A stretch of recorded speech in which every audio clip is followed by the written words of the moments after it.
Last night we reflected on the importance of keeping the destination in view, knowing that our real citizenship is there. That's where we belong. That is home, not here. This is temporary. We're just backpackers here. We're just passing through. We're wayfarers. This is a pilgrimage, and I'm sure you have noticed a pilgrimage is more than a single decision.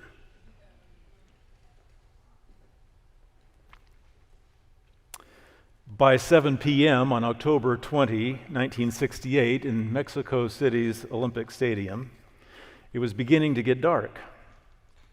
It had cooled down as well. The last of the Olympic marathon runners were being assisted away to first aid stations. Over an hour earlier, Mamo Waldi of Ethiopia had charged across the finish line, looking as fit and energetic as when he had left the stadium, winning the 26-mile, 385-yard race in incredible time. As the last few thousand spectators prepared to leave, thinking things were pretty much over, they heard police sirens and whistles through the gate at the entrance of the stadium. Their attention turned to the gate. There they saw a sole figure wearing the colors of Tanzania come limping into the stadium. His name was John Stephen Akhwari. He was the last man to finish the marathon in 1968. His leg was bandaged, bloody. He had taken a bad fall early in the race. Now all he could do was limp around the track. And yet watching, the crowd stood and applauded that last lap. When he finally crossed the finish line, one reporter dared to ask the question that was on so many minds. He said, "You're badly injured. Why didn't you just quit?" Akhwari, with quiet dignity, did his best to straighten up and say, "My country didn't send me 7,000 miles to start this race. My country sent me to finish." Now that story's been around for a long, long time, since 1968. And I've told it in a variety of settings. I told it at a wedding once, because weddings are more like a marathon than a sprint. Would you agree? I've reflected on that story with our pastors on occasion, because ministry is more like a marathon than a sprint.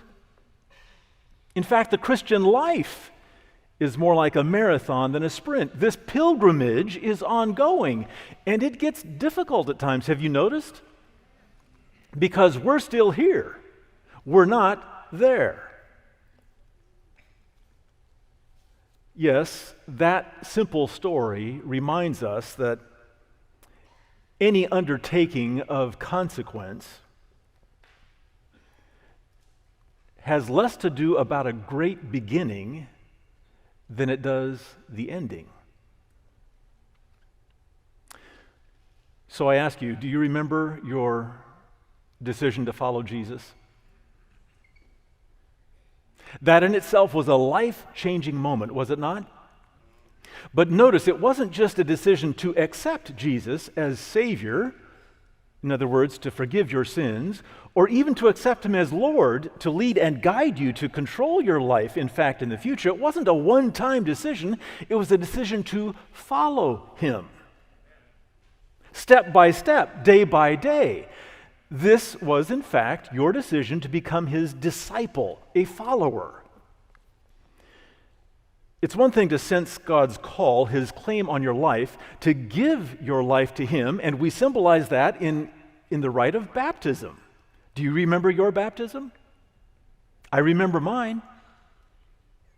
A very important, formative, symbolic step, to be sure, but not the last experience in this thing we call the Christian walk. It continues, step by step, day by day, month upon month. Oh yes, early in your experience, there was energy and joy. You were assimilated into a church family. You found love and acceptance and gradually began to experiment with the gifts that God had given you and how they might be incorporated, not in a secular hobby sense, but now in ministry to this church family and to the world around you. Yes, you found ways to serve.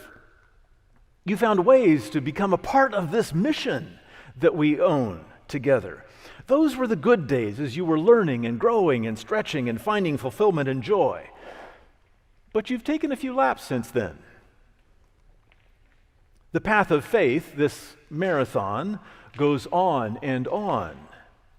And the pressure to back off, to ease up a bit, to drift toward the green grass of the infield, seems to grow with the passing of time. Oh, you've probably watched a few of the superstars come and go. You know, people that made an entrance with a real splash. They had an amazing testimony, a story to tell of God's amazing grace. They made an impression. They came and they went. Incredibly gifted men and women often will dazzle the world and then fade in dishonor and ruin. And you too are more experienced now. You may be a bit more jaded now, truth be told. You've seen the underbelly, the side of church life that isn't quite as glamorous or as appealing. Yes, in this church, there are people that are quite imperfect. In part because I'm in this church, and you're in this church. It's filled with sinners seeking salvation, but not fully sanctified yet. That's a difficult reality, and sometimes those experiences inside the church hurt. Our hopes are dashed. Our dreams are somehow corroded by this real life experience with real people. And sometimes our family takes a hit. You've received more than a few elbows on this track, and perhaps you've pondered giving up.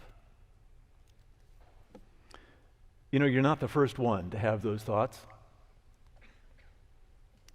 If you are sensing that somehow this part of your Christian experience is just kind of going through the motions, that you're on autopilot, that somehow the experience is a bit more hollow and shallow, and your passion has waned, I ask you tonight, what keeps you going now?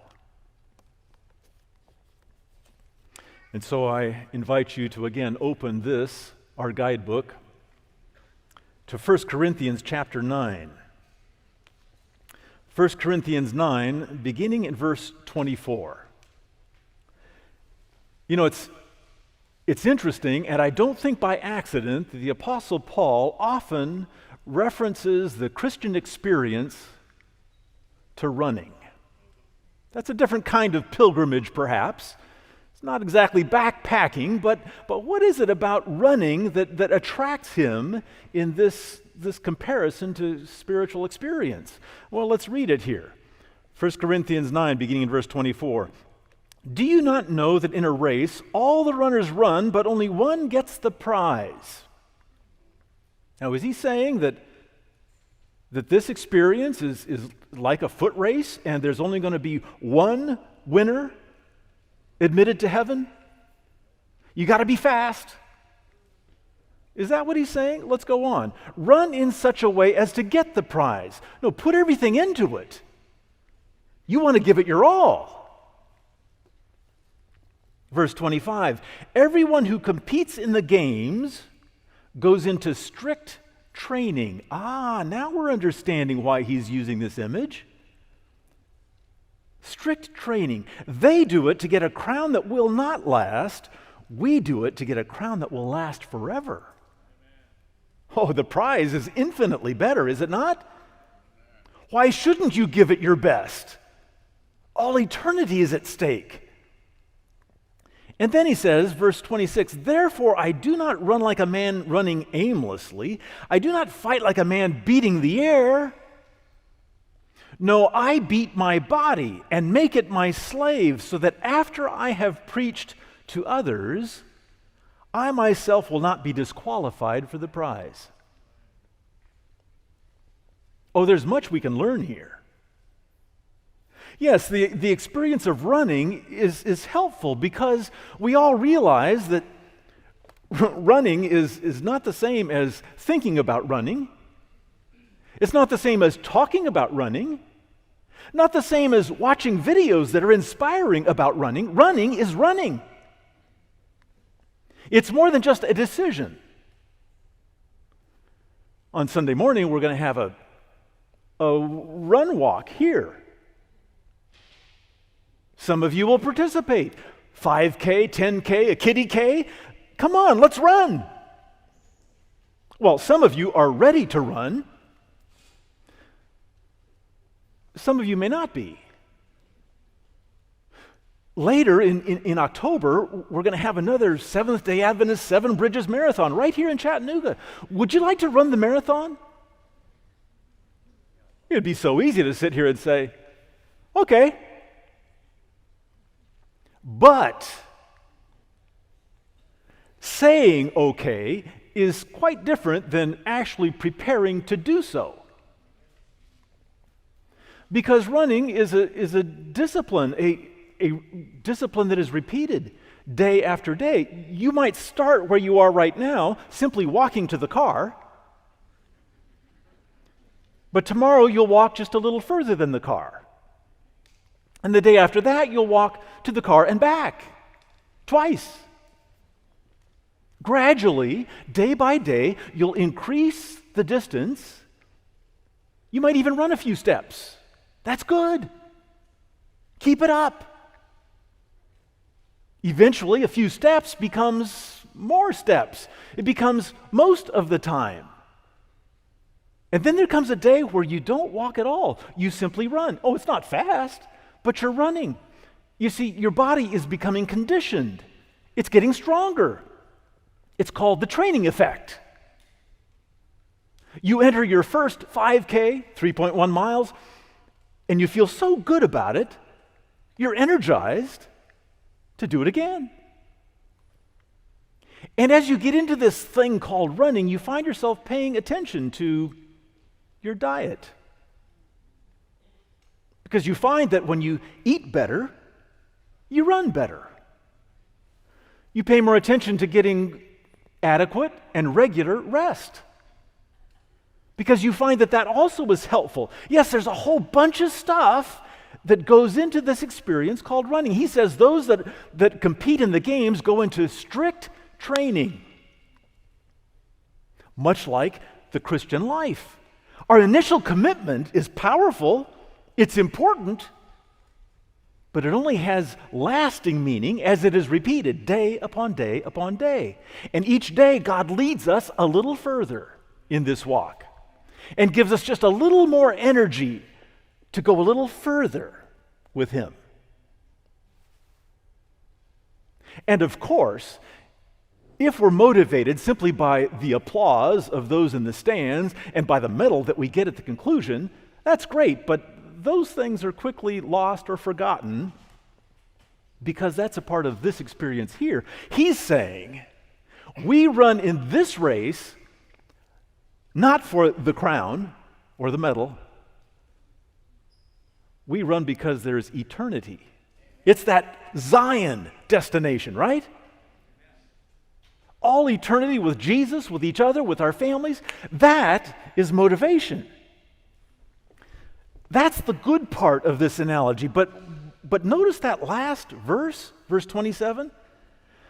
No, I beat my body. That's the discipline part of it. I make it my slave. You don't do just what comes naturally. So that after I have preached to others, I myself will not be disqualified for the prize. Ouch. Is that possible? Possible that we might sign up, train, prepare, show up, run the race, and then be disqualified? How does that happen? Lord, how does that happen? We don't want that to happen. What does he mean? Ellen White comments on this verse in the book Acts of the Apostles with these words: that he might not run uncertainly or at random in the Christian race, Paul subjected himself to severe training. The words, "I keep under my body," literally mean, here it comes, to beat back by severe discipline the desires, impulses, and passions. Do you know what those things are? Desires, impulses, and passions. We call them temptations sometimes. Unless we think that somehow by our strong self-discipline, by our own willpower, we can conquer sin, I think we all realize that's impossible. But when we continue to choose Jesus, when we give ourselves to him daily, he somehow imparts in us power that we would not have on our own. Power that changes us, that equips us, that empowers us. She goes on then, especially getting to that "what happens if I'm somehow disqualified" phrase. She says, Paul feared lest, having preached to others, he himself would be a castaway. That's the word used in the King James. You recognize it, don't you? Here she says, he realized that if he did not carry out in his life the principles he believed and preached, his labors in behalf of others would avail him nothing. So what would keep him from being a castaway, from being disqualified? Becoming authentic in his witness, so that he didn't just talk about commitment to Jesus, he actually embodied commitment to Jesus. When no one was there to hear him talk, when he was alone, when no one was watching, that is the test of character, is it not? This is a challenging principle, and one that we might often resist. But unless what I believe affects what I do, my actions, you have every reason to question my words and my faith. Does it really make a difference in what I do? I would certainly hope so. No, I beat my body and make it my slave so that after I have preached to others, I myself would not be disqualified for the prize. In the 2004 Summer Olympic Games in Athens, Greece, the American women's 4x200 relay race was favored to win the gold medal. The team featured Marion Jones. Do you remember that name? A sprinter who had already won 4 gold medals. She was fast. The American team was already off to a strong start when Jones took the baton in the second leg of the race. She gained ground. She increased the lead that this American team had as she ran her 100 meters and approached Lauren Williams, a young speedster who had run the third leg. Williams began running as Jones drew near. Can you see it in your mind? You know what a relay is like. She reached back to receive the baton, but couldn't complete the handoff. Once, twice, 3 times, Jones thrust the baton forward, but Williams missed it each time. Finally, on the 4th try, they made the connection. But by that time, they had crossed out of the 20-yard exchange zone, and the team was disqualified. Just like that, disqualified. Stunned. Everyone in the stadium knew they were the fastest team on the track. The night before, they had the fastest qualifying time. But because they couldn't complete the handoff in the right place, their race was over. Instead of a gold medal, no medal. They went home defeated and ashamed. Disqualified? That's what it means. You do a lot of things right, but in some important, critical place, you miss it. Oh God, is that possible? And how can I keep that from happening in my life, you ask? And I ask, how can I keep that from happening? Last evening, we spent some time in Hebrews chapter 12. Do you remember that? We were talking about two mountains then. Let's go back to Hebrews 12. I think there's something we can learn in this discussion tonight. Hebrews chapter 12. As we observed then, this whole book of Hebrews is meant for us. We who call ourselves believers, pilgrims, this pathway of faith, this is important stuff for us. Hebrews chapter 12, beginning in verse 1. Therefore, now that word in itself tells you that something important has come before it, right? What came in chapter 11 of Hebrews? It's the faith chapter, of course. It's a recital of the heroes of this faith, individuals whose names you recognize because they stood for God at an important time. Now, granted, not one of them received what they hoped for, right? It says that. They recognized they were strangers and aliens. They didn't receive it, but they continued to believe in that holy destination. They too were marching to Zion. But anyway, therefore, since we are surrounded by such a great cloud of witnesses, yes, as you think about these heroes of the faith, people who have inspired you, their legacy cheers you on. Based on their experience, you find new insight, new energy perhaps. Therefore, since we are surrounded by such a great cloud of witnesses, we need not only those heroes of the faith, we need present heroes of the faith. We need people, real live people around us cheering us on. Would you agree? We need each other.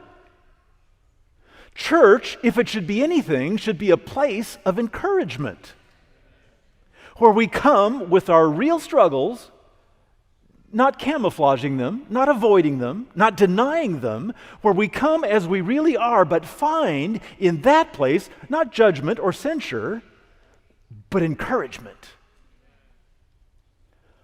Wouldn't it be great if every one of us could say about our church family, yes, since I am surrounded by such a great cloud of witnesses, my church family, they believe in me, they're praying for me, they're cheering for me. Oh yes, if only.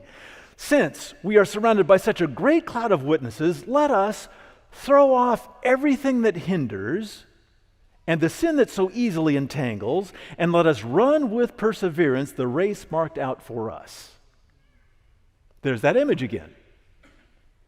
A running image. And because this is so important, because we have so many people who have invested in us and long for us to succeed, because there's so much at stake here, let us throw off everything that hinders. And before you think that that is describing the sins as a result of those temptations we talked about earlier, no. The sins are coming in the next phrase. Throwing off everything that hinders is more like the stuff that just accumulates. You know, the burdens of life, as we talked about yesterday, so many things that weigh us down, that distract us. It's just getting through life. Now, sometimes runners will voluntarily add weight so that the training is that much more effective.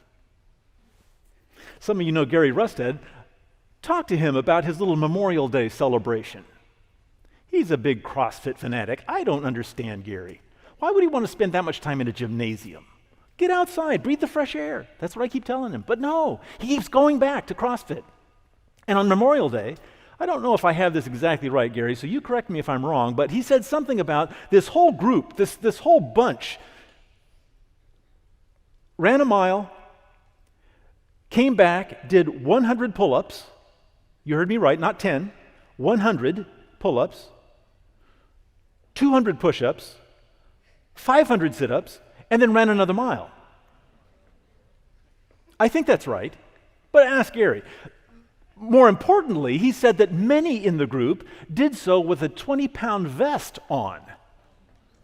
And if you're one of his Facebook friends, you'll see a picture back about Memorial Day of his crowd at the gym, many of them wearing those vests. Why are they wearing those vests? It's a training strategy, isn't it? So that if you can perform at that level with the burden, when you take it off, think what you can do. So could this be a training strategy? The whole idea being, at least in this passage, whatever's going on in your life, there are times to train for the event, but there is the event.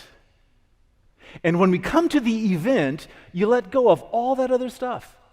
It may have its place, it may be important, but now it falls off because you realize that everything is on the line. This is the main event. So we throw off everything that hinders, and here it is, the sin that so easily entangles. And sin is that way, isn't it? It trips us up in ways that we sometimes see and many times don't. That's why it's called temptation. It ambushes us. It entangles us. No, he says, it's time to be done with all of that. Let us run with perseverance. Your Bible may say patience. This is more than just putting up, shutting up, being quiet and enduring it. No, this is an active endurance. This is persevering through the issue. Would you agree? Let us run with perseverance the race of our designing. Is that what your Bible says? The race as long as I want to stay in it. The race that's comfortable to me. No, the race marked out for us. Not your choice. You may think it's way too far, but only Jesus knows what you can do. He knows that you can do this. And notice that next verse, so critical to making sure that we're able to get there. Not to be disqualified along the way, but to get there, to the finish line. Do you want to know what it is? Here it is, verse 2. Let us fix our eyes on Jesus. Yes, Jesus is the one who brought you into this experience. Jesus is the one who cleansed you from your sin originally, who offered you forgiveness, wholeness, acceptance. And this Jesus, who began a good thing in you, will carry it on to completion in Christ Jesus. Yes, good news. We'll keep our eyes fixed on Jesus, who is the author and the perfecter of our faith. Isn't that good news? Keep looking to Jesus. Don't focus on the problems. Don't focus on the temptations, the failures. Focus on Jesus. And keep going. Would you agree? Keep going. Let us fix our eyes on Jesus, the author and perfecter of our faith, who for the joy set before him endured the cross. You think it's tough for you? Think what it was like for him. Yet he was able to see past the most difficult, painful, shameful experience of all mankind. He was able to see past that because he saw something better. For the joy set before him, he endured the cross, scorning its shame, and sat down at the right hand of the throne of God. Consider him who endured such opposition from sinful men, so that you will not grow weary or lose heart. Yes, there are times when you will get weary. There are times when you'll consider cashing it in, because we're human. We get discouraged sometimes. Depression creeps up on us. Even then, what do you suppose our strategy ought to be? Fix our eyes on Jesus. Jesus, I'm all yours. I'm not perfect. I'm a mess. I failed you again. But Jesus, I'm all yours. Take me where you want me to go.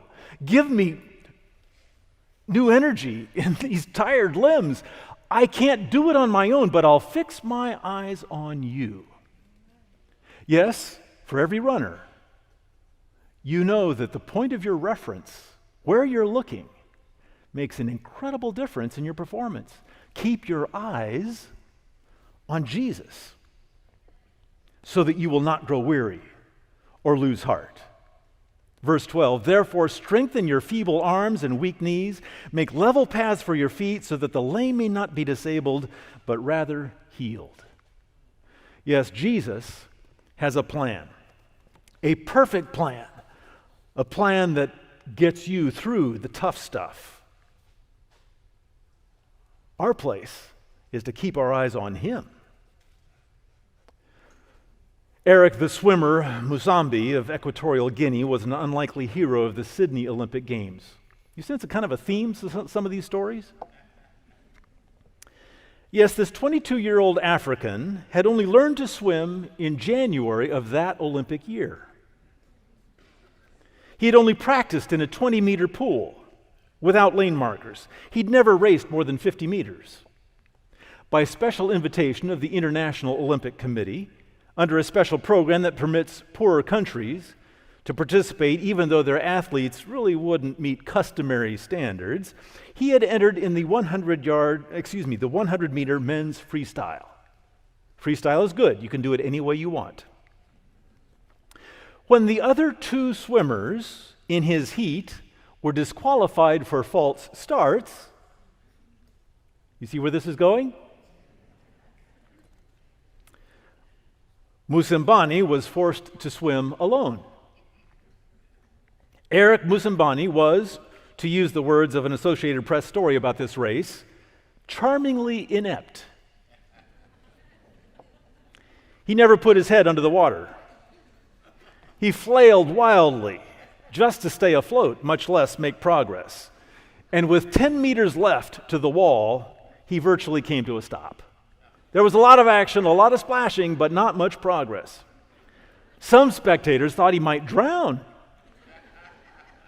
Even though his time was over a minute slower than what would qualify him for the next level of competition, the capacity crowd at the Olympic Aquatic Center stood to their feet and began to applaud.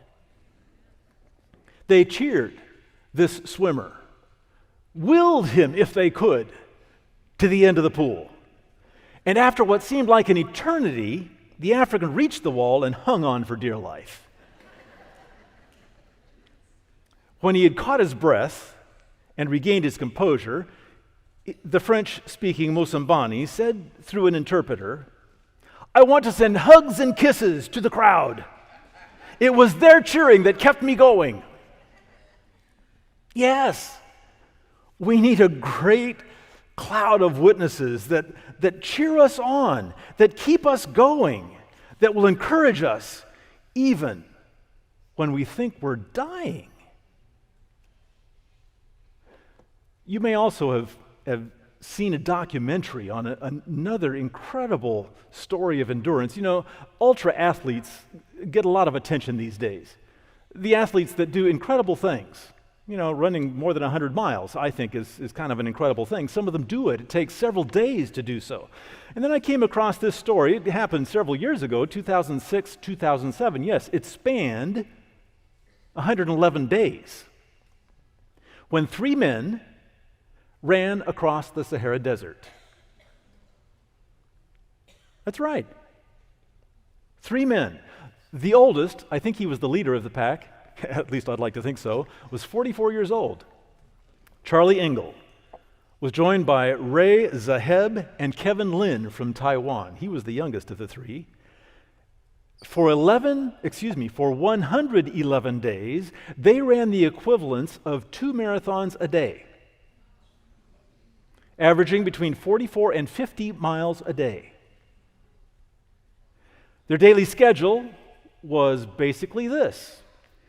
4:30, the alarms went off. They got themselves together, ate ravenously, as you can imagine. By 5:30, they were running. They would run, not fast, but they would run. You can Google it if you'd like to. Running the Sahara. You'll see the trailer. You can watch the whole documentary if you'd like. It's been made into a movie. They would run until lunchtime, sit down and eat ravenously, and then run all afternoon and evening until about 9:30 at night. Yeah, 2 marathons each day, 111 days. They ran through 6 countries. First, they touched the waters in Senegal, and then they made their way through Mauritania, Mali, Niger, Libya, and Egypt. The last few legs took them right through Cairo, past the pyramids, into the waters of the Red Sea.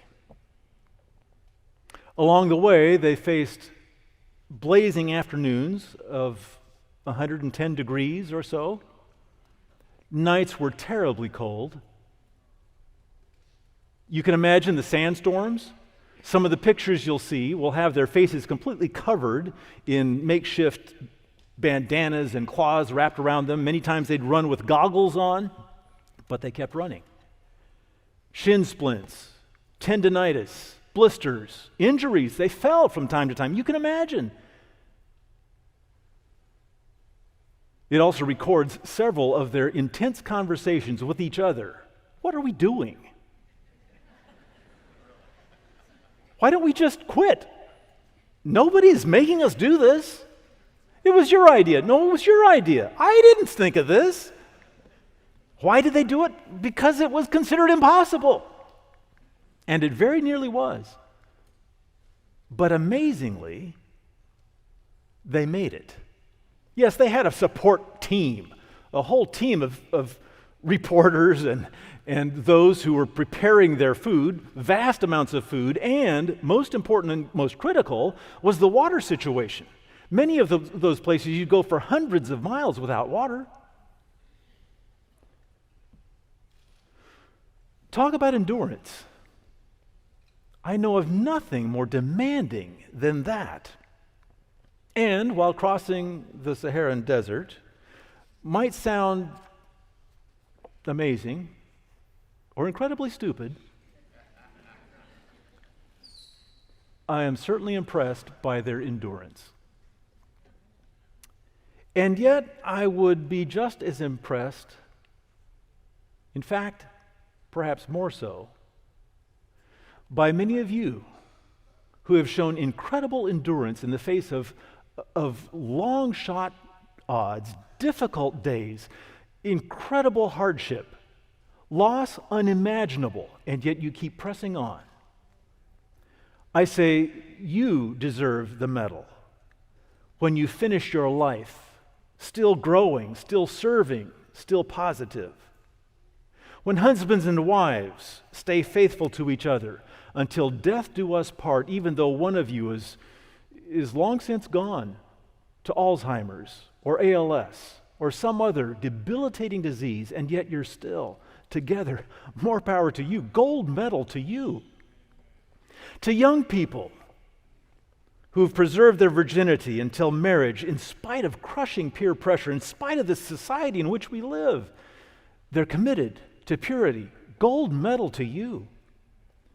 To pastors who stay passionate about ministry in spite of difficult circumstances, critical members, real hardship. to members, to church members who have stayed positive in spite of difficult pastors. Church conflict. The fatigue of time. And yet, instead of descending into a critical spirit, becoming negative and embittered, no, you still are joyful and loving and faithful. Gold medal to you. Yes, we fix our eyes firmly on Jesus, the author and perfecter of our faith, and we will not grow weary or lose heart. Several years ago, Jim Collins wrote a book, Good to Great. Some of you remember reading it. You might remember the story of the coaching staff of a high school cross-country team that had gotten together to celebrate another season, not just another season, another winning season. This was a state championship season, their second in a row. And these high school cross-country coaches were sitting around. One of them observed, "I don't get it. What's so special about us? Our training isn't any harder or more difficult than that of any other school. We don't have the fastest runners in the state. How is it that we've gone from a top 20 school for 15 years now to the top school for the last 2 years? What makes the difference?" And of course, he was referring to their simple strategy. We run best at the end. Did you hear that? They talked about it with their student athletes early in the season. They started out training with that in mind. We run best at the end. That means we run best at the end of our workouts. Those of you that are runners, you call that a negative split. Yeah, most of us keep track of every mile that we run, and our intention is to start out slow and to finish stronger. To run just a little bit faster with each mile, so that your fastest mile is your last mile. And that's what they continue to talk to these kids about. We run best at the end. We run best at the end of the season, when every race really counts. We run best when our competitors are the most tired. And somehow they had found a way to reinforce that through a training model that simply included placing their coaches, let's say it's a 5K race, 3.1 miles. They would place a coach at the 2-mile mark, taking down the order of the runners, recording their stats, and then of course the other coach would be at the finish line, 3.1 miles. And they would reward their runners not by their total time, but by how many competitors they passed in the last mile. Why? Because we run best at the end. Pretty simple idea, isn't it? Those kids had learned to pace themselves, and through that simple concept, found confidence. We run best at the end. Could that apply to us as Seventh-day Adventist Christians? Regardless of how long we've known the Lord, regardless of our youth or our age, our inexperience or experience, regardless of our health or our illness, as it relates to this walk with God, this pilgrimage, this race of our lives, we're committed to that simple concept. We run best at the end. Disqualified for the prize? Not me. I'm committed all the way. Easing off as I approach the finish line? No way. I'm stepping it up. This is no time to moderate our commitment. It's time to renew and intensify our commitment. Jesus is the one who said in Luke 9 that if you really want to follow me, you give up your life daily. And in fact, if you want to find your life, you lose your life. Now that's a pretty profound concept. That goes way beyond just endurance. That involves complete self-sacrifice. It's not just giving my best, but giving my all. Is that possible? Yes. That's not only possible, that's what he requests. That's what he demands. Mark Batterson is an author that has written a book that has impacted me. It's entitled simply, All In. He writes, "A century ago, a band of brave souls became known as one-way missionaries. They purchased single tickets to the mission field without the return half. And instead of suitcases, they packed their few earthly belongings into coffins." I kid you not.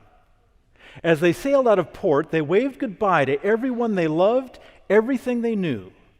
They knew they'd never return home again. A.W. Milne was one of those missionaries. He set sail for the New Hebrides, now we call it Vanuatu, in the South Pacific, knowing full well that the headhunters who lived there had martyred every missionary before him. But Milne did not fear for his life because he had already died to himself. His coffin was packed. For 35 years, Milne lived among that tribe and loved them. When he died, tribe members buried him in the middle of their village and inscribed this epitaph on his tombstone: "When he came, there was no light. When he left, there was no darkness." When did we start believing that God wants to send us to safe places to do easy things? That faithfulness is holding the fort? That playing it safe is safe? That there's any greater privilege than sacrifice? That radical is anything but normal? Batterson proclaims, Jesus didn't die to keep us safe, he died to make us dangerous. Faithfulness is not holding the fort, it's storming the gates of hell. The will of God is not an insurance plan, it's a daring plan. The complete surrender of your life to the cause of Christ isn't radical, it's normal. It's time to quit living as if the purpose of life is to arrive safely at death. It's time to go all in and all out for the all in all. It's time to pack your coffin. So what about you? Oh, it's one thing to know our destination. It's important to know that that's where our home is and that we're only passing through here. It's important to know that if we're going to get from here to there, we'd better pack light. It's important to let go of anything that would slow us down or impede us in any way. It's important to endure with patient perseverance. It's important to keep our eyes on Jesus, but we give him everything we have. Yeah, we don't just give him our best, we give him our all. Does that sound like too much to ask? I believe that's what Jesus asks. That's what I'm going to ask. Are you willing to give him not just your best, but your all? Yes, you made a decision when you came to Jesus. Was it a year ago? Was it 13 years ago? Was it 50 years ago? You made that commitment, but then you followed it up day by day by day, and every day he asks you again to give him not just your best, but your all. And so we continue to learn more and more about ourselves and give more and more of what we know about us to more and more of Jesus that we come to know. If it is your desire to give Jesus not just your best, but your all, to renew that commitment tonight, I'd ask you to stand right where you are.